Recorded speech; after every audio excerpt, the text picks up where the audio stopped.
Reportagem que acaba de chegar. Um casamento que aconteceu dentro de um ônibus. Um barbeiro cortando o cabelo do cliente dentro do ônibus. E a família que foi fazer bronzeamento artificial dentro do ônibus. O que está acontecendo, Gotino? Calma que eu vou explicar. São protestos de trabalhadores que viram os negócios afundarem da noite para o dia com as restrições mais rígidas da pandemia. Eles reclamam. Se o comércio não pode abrir para não gerar aglomeração, por que o transporte público vive lotado e ninguém faz nada? Olha a reportagem que a gente preparou para você. Aqui as imagens do casamento. Roda! Esse não foi o casamento que Caroline e Vitor sonharam, mas o transporte público foi o único lugar que o casal, que é do ramo de eventos, encontrou funcionando sem restrições. Senhoras e senhores, sejam bem-vindos ao casamento da Carol e do Júnior.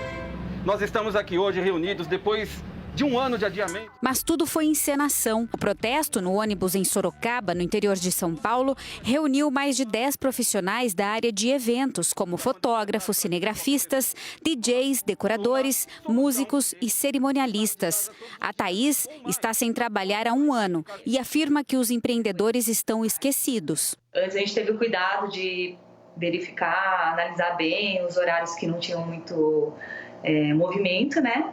Para poder fazer a gravação. Com esse protesto, a gente quis mesmo chamar a atenção, né, dos governantes para o nosso setor, porque o nosso setor está bem esquecido.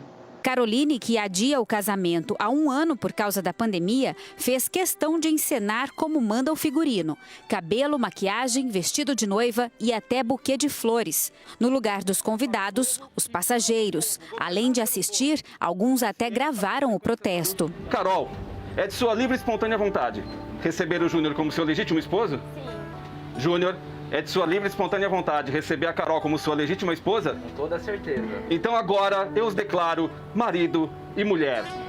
Júnior pode beijar... Ah, não pode beijar a noiva, não pode! Na verdade, está esperando tudo isso passar, porque fica nessa incerteza, acho que é mais passar a aflição, né? A gente está esperando um pouquinho para poder definir certinho o casamento. Tanto Thaís quanto Caroline deixam claro, elas entendem a situação difícil do país e são a favor da prevenção, mas as empresárias pedem mais agilidade do poder público. Para que a gente possa ter algum tipo de auxílio. E aí agora os casamentos, todos os casamentos praticamente remarcados, né? Então praticamente vai ficar mais 6 meses sem trabalhar, pelo menos. E vai levando, né? Vai tentando ajudar alguns aqui, alguns ali. O desespero também fez Daiane ter uma ideia parecida. A esteticista, que mora em Jaboatão dos Guararapes, em Pernambuco, protestou num ônibus da cidade. Ela teve a clínica de bronzeamento e estética fechada por causa da pandemia. A minha conta não entrou no lockdown, não. E se quiser multar, pode multar e pode isolar isso aqui tudinho. O jeito foi levar o ambiente de trabalho a um dos poucos lugares que funcionam lotados, o transporte público. Daiane fez um bronzeamento a jato numa modelo e recebeu apoio dos passageiros. Aqui o vírus não pega, mas lá no meu espaço pega.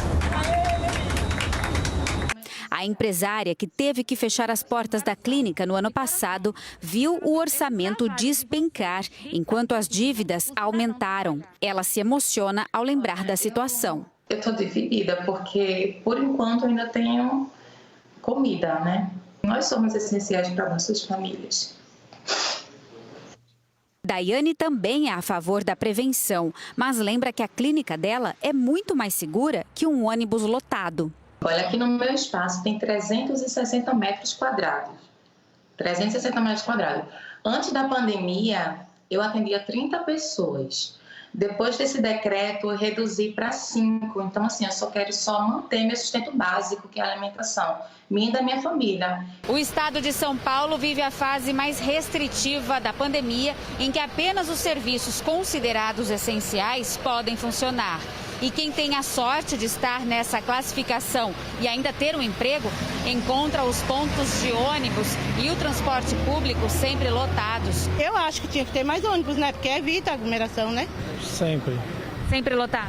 Sempre lotado. Segundo a Secretaria de Mobilidade, nos bairros mais afastados de São Paulo, o sistema de transportes opera com 93,34% da frota e com pouco mais de 88% em toda a cidade. O barbeiro Elbert, lá de Minas Gerais, também resolveu protestar depois que o local de trabalho dele foi fechado. A fase roxa que o estado enfrenta deixou comerciantes em apuros. O protesto também foi dentro do transporte público. Que isso aí, parceiro? Corta até no salão? O único lugar para poder ter aglomeração é dentro dos ônibus, né? Não pode parar o serviço não, né? Eu acho assim, né? O pessoal compartilhou bastante, assim, pelo desespero. Entendeu? Pelo desespero. Muito lojista aí tá fechando e querendo ou não, todo trabalho, para mim, na minha opinião, é essencial. A partir do momento que a gente coloca o alimento dentro de casa, né? Deve diminuir o pessoal que tá dentro do ônibus, né?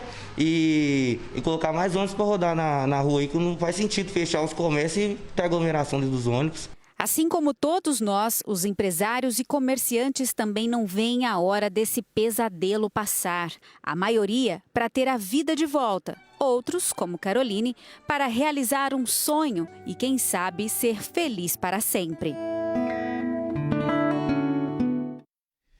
Vamos lá, deixa eu falar rapidinho sobre isso. Não quero parecer repetitivo, mas eu quero falar sobre o transporte público. Um absurdo a gente observar em São Paulo, a principal cidade do país, os veículos de transporte completamente lotados.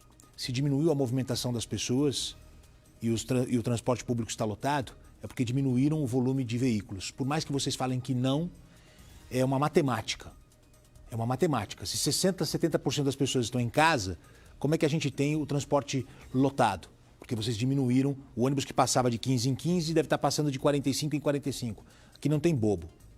Vocês deveriam colocar o mesmo volume. Agora não é hora de ganhar dinheiro. Inclusive, isso é para os donos das empresas de transporte também. Agora não é hora de ganhar dinheiro com o transporte. Agora é hora de você, pelo menos, pagar suas contas, mas oferecer um transporte correto para as pessoas, onde as pessoas não precisam se aglomerar. Essas manifestações, esses protestos, são legítimos. É legítimo o trabalhador desejar o trabalho. É legítimo o empresário desejar manter a sua empresa aberta. É legítimo também aquele que quer ficar em casa porque tem medo, porque está preocupado, porque prefere ficar no isolamento. É legítimo. A gente tem que entender a necessidade de cada um. Mas as autoridades precisam oferecer condições para essas pessoas, com auxílios, com benefícios, com isenções, com descontos. Por que eu tenho que pagar o IPVA cheio do meu carro se eu não estou podendo rodar com o carro? Por que eu vou ter que pagar o IPTU completo da empresa, sendo que eu não pude ir à empresa e eu estou em home, estou em casa? Entendeu? Está na hora da gente ter uma conversa mais sincera. Fecharam tudo e eles decidem o que é essencial, o que não é essencial. E algumas pessoas estão falindo, estão passando por situação muito difícil. O momento é complicado, a gente tem que entender também. Mas quando você bloqueia aqui, não pode, o que você está oferecendo de contrapartida para essas pessoas? Nada. Você só está dizendo, fique em casa e acabou. Você, autoridade, tem que oferecer uma contrapartida para que as pessoas fiquem em casa, mas fiquem alimentadas, fiquem bem, fiquem tranquilas e não desesperadas, famintas, em crise, mudando o seu próprio comportamento. Tem pessoas que já não se reconhecem mais, porque foram transformadas nessa pandemia numa pessoa que elas não são.